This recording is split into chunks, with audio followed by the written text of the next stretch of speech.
So to continue on with the rest of our examples, we have statements that concern odd and even numbers.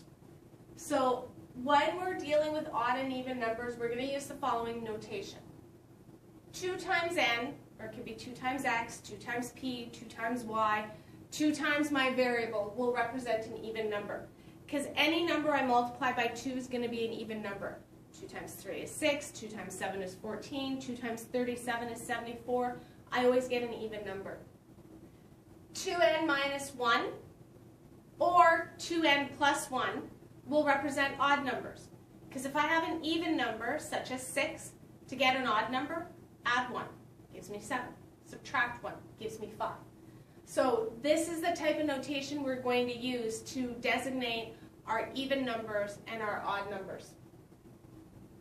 So in class example number 4, it says, explain why 2 times n, where n is a natural number, can be used to denote every even number.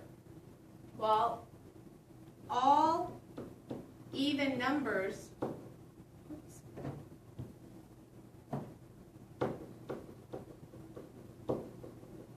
are divisible by 2. 2 times n is a multiple of 2. Doing very well writing today.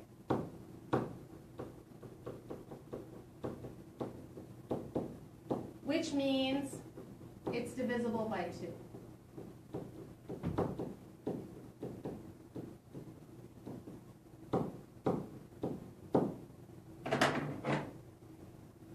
So then why could I use 2n minus 1 to denote every odd number?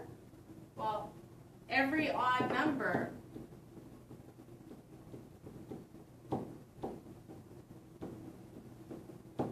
is 1 less, or it could be 1 more if I did 2n plus 1. So every odd number is 1 less than every even number.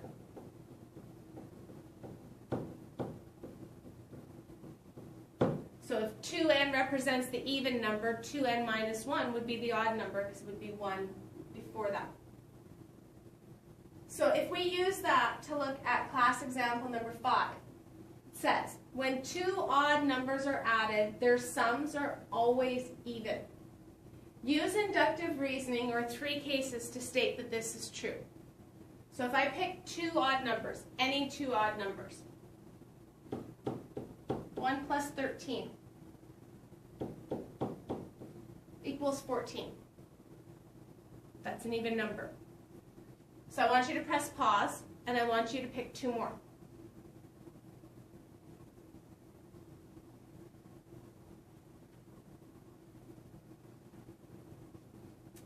I went 3 plus 33.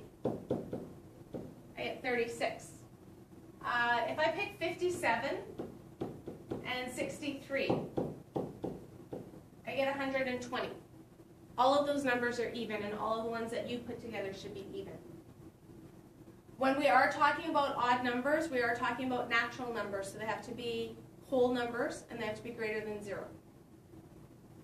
So now, if we were to prove this statement, this did not prove the statement because I did not think of every possible example, and there could be a counterexample. So if I was to prove this statement, 2 odd numbers, the sum of 2 odd numbers is an even number. I'm going to let my 2 odd numbers be 2n minus 1 and 2m minus 1. I use different variables because these 2 numbers would be different. So the sum of these 2 numbers I'm trying to prove is even. So if I add these together, 2n plus 2m minus 1 minus 1. I can remove the brackets. I don't need to change anything because I'm just adding them. So 2n plus 2m. The 2 negative ones would give me negative 2. What do you notice about all 3 terms? All 3 terms can be divided by 2. So if I factored out that 2, this is what I would be left with. I would be left with this number multiplied by 2. Since this number is a multiple of 2,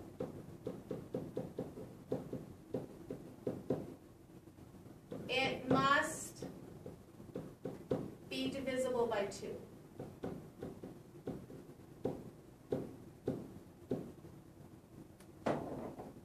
That's how I do deductive reasoning. So what I want you to do is I actually want you to do all 4 questions. You've got a lot of time to work on during this class.